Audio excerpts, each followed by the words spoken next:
Ms. Tinney.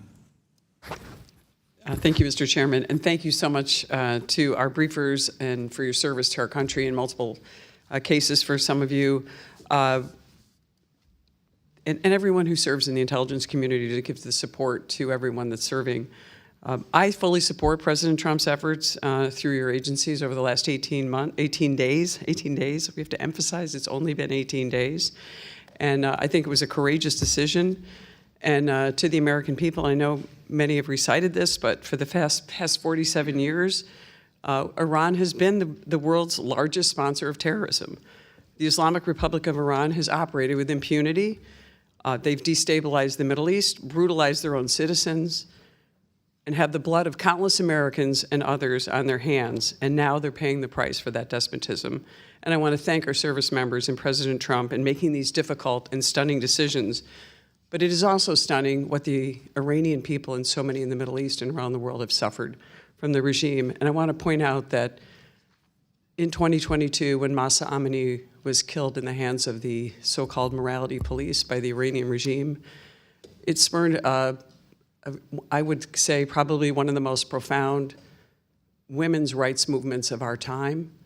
So many women stood up in the face of certain death, or at least imprisonment, definitely having an eye gouged out, like so many others, to stand up. And I am so grateful that these people now have an opportunity to actually have some kind of regime that would give them a chance at freedom after all these years. And I wanted to ask Director Gabbard, some of these people, and many of these people, do not seem to have access to outside information. Can you characterize what the access would be to the internet or cell phones for those in Iran who have no idea about anything and are only receiving the propaganda from the regime? Congressman, I can expand on this in the closed setting, but I will say briefly that throughout the period of protest that we saw previously and during this ongoing conflict, the access of the Iranian people to basic things like power or internet or cell phone access is extremely limited. So I want to ask the General, since General James, in this same vein, do you think that the internet suppression by the Iranian regime is an objective that would be protecting the Iranian Revolutionary Guard Corps? Yes, ma'am. It's a TTP, and we will go into in great detail in the classified, but it's definitely a TTP to maintain control. Thank you. I appreciate that. I look forward to that. I want to turn to the northern border, which I represent, most of the northern border with the state of New York. Across the Lake Ontario shoreline, we know that many on the foreign terror watch list. In 2024, 358 suspects were found and arrested on the northern border. Fiscal year 2025, that number has been reduced to 307. I wanted to ask Director Patel, how would you characterize the type of those types of people that you have obtained, arrested, or encountered on the northern border? Cartels, Islamic terror, organized crime? How would you characterize those people, if you can? Thank you, Congresswoman. With the solidification and reinforcement of the southern border, the northern border has become a target of opportunity for foreign terrorist organizations, cartels, those that wish to conduct espionage activities, basically all of the above.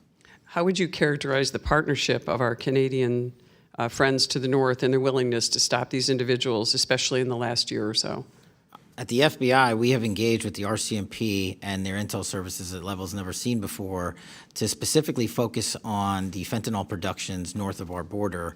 The cartels have shifted their operations to produce the lethal fentanyl that kills so many Americans. So that's one example where we're focused and locked in with our partners north of the border. Thank you very much. I appreciate that. One last thing I just wanted to ask. Upstate New York is now the new home to Micron, one of the world's 3 leading memory manufacturers and the only U.S. leading memory company. Memory produced at Micron is an integral component of the GPUs used to train America's dominant frontier models. I'd love to find out, Director Ratcliffe, what would be the economic and national security implications if China were to catch up on the U.S. on memory, GPUs, critical minerals, all those things that go into everything leading up to this, including the advent of AI?